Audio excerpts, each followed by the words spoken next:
Man, this chapter, I can just say a lot about this chapter. It was pretty amazing so far. Hi, this is Dieseldorf, and this is my first One Piece review.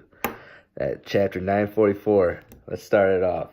First, we get Zoro and Sanji meeting back up for the first time since Dressrosa. And they're both started right off by calling each other's name by Moss Head and everything. That was amazing. And then we go. Next thing that happens right after that is Zoro comes in with Zoro attacks the Shogun. Man, I thought this was a heated up chapter. I thought we were gonna get some big fights coming in and everything, but it was all right. We got Zoro attacking the Shogun, and he comes in with some I think it was like 720, some sort of cannon blast or something like that. And then he gets blocked. What? I was getting so excited. I'm like, man, he's going to hit this attack and everything.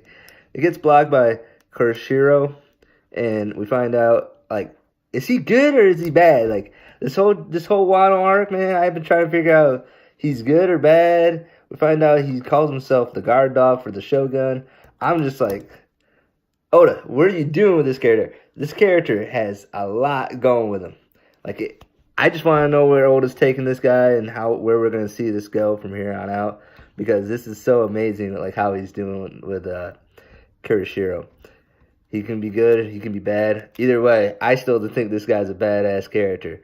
But he was just lucky it was two-sword style, and he caught Zoro off guard. I don't think if Zoro put a third sword in there, well, let's just say it would have been done and over with. And then we go from there, we get X-Drake, man. I love his Devil Fruit. Just seeing all the forms that he can do now and everything since the New World, he's been so amazing and everything. He comes and attacks Sanji, and Sanji evades it quite easily and gets out of there like nothing. But then the X-Drake just goes on a rampage, destroying the city and everything, and the Flower Capital. But that's all we really find out about X-Drake that whole chapter. And then Franky comes in, helps out Zoro, blocks some shots and everything, blocks some bullets. And then he picks up Yasu and pretty much the dead body of Yasu, hoping that people are still talking about it, that he could get revived, which I have not seen anything like it, but we do have a Devil Fruit like Brooks that he was revived. So I think anything's possible, but also at the same time, his death is too meaningful in the story to bring him back to life. And then we get, when Franky's leaving with the body, we have a little cuts and pieces of Nami, Robin, Usopp. God, Usopp! Out here shooting and everything, helping Franky get an escape route going on. And then after that, we get towards the prison. We see Luffy and how he's reacting over everything. Get to see how his whole crew is there and everything, and he's all excited about it. It's been a while since he's seen some of these members of his crew, most of them since Dressrosa, but besides that, he's sitting there, looks 100% healthy to me. He's been in that prison for a while. And then we find out Kid comes back. He's been captured again, but not just him that's been captured. We also find out the Manslayer, he is actually Killer, who I guess he's been not brainwashed, but he's been tainted or something, whatever I'm going to call it, with smile fruits and everything. And he has this weird laugh, but we find out that he also had this weird laugh this whole time. And it's like a similar backstory to Katakuri's, and how Katakuri didn't want anybody to see his teeth and everything because of his smile. But we find out Kid always knew something was off about Killer with his laugh and everything. And Killer just feels, not Killer, but Kid feels disappointed that he couldn't really protect his whole crew against Kaido.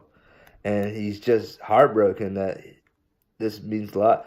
Which we never really find out, that Kid, his crew really means a lot to him like this. So that's quite phenomenally important to us, and it's great character building by Oda. And then Queen puts Luffy in a predicament, a situation where he has to either lose. If he loses the fight, gets knocked out of the ring, head gets chopped off, or if he wins, keeps winning. The longer he keeps winning, the more that Killer and Kid are going to be underwater, which pretty much, yeah, they'll die by drowning and everything. And then we just hear a big explosion at the end of the chapter, and we just find out Queen's sitting there all mad and everything, trying to figure out what the commotion is. And it just ends with Big Mom. And I'm just sitting there, I just read the last part, and I'm just sitting there, oh boy, Big Mom is here, and she is ready to come in and make the prison exciting. I'm telling you, the next chapter we're going to have, it's going to be so exciting with Big Mom coming in, destroying Queen. We already see Luffy throw a punch at Queen. I don't think Luffy was just like really just throwing the punch in to see how he thought he was just going to take her out with one punch. I think he was just testing his powers to see how he was doing. We haven't seen really much hockey in this chapter besides maybe with Zoro. He might have observed Frankie when he came in. But besides that, we really haven't seen much then. And I'll be honest with you, this is my first review, and if I had to give this chapter 944 a rating out of anything, I would probably do it out of 10s. And I would have to give it like an 8 out of 10. There was a lot of good action happening. A lot of good stuff we found out. We find out about Killer. We all wanted to see the Killer and Zoro fight, so we technically see it. But I feel like it's been debunked a little bit. Like, he's been weakened down. We don't really see Killer at his top peak because of the smiles and everything. So we don't really know how close to power level they are together. But I would like to see another fight between those two if they ever get one. But I don't know where this chapter is going to go from here. It's all exciting. The Wano arc is probably one of my favorite arcs. Probably going to be the best arc so far just because it's the new world and Kaido's here. And he's a dragon. Tekken 101, man. I watch your streams all the time. He's a dragon. Kaido is a dragon. Let's just think about that for a while. But thank you for everybody for all your reviews and everything out there. I watch Brago DAs, Roger Base, Sawyer. You guys are all amazing. You guys are great One Piece reviewers, and I'm just seeing how this is all going to go. I don't know if I'm going to keep doing this, but I'm going to try my best to keep reviewing chapters. And soon, maybe I'll get a little bit better at it and everything. But thank you, everybody, for watching my video. And go One Piece.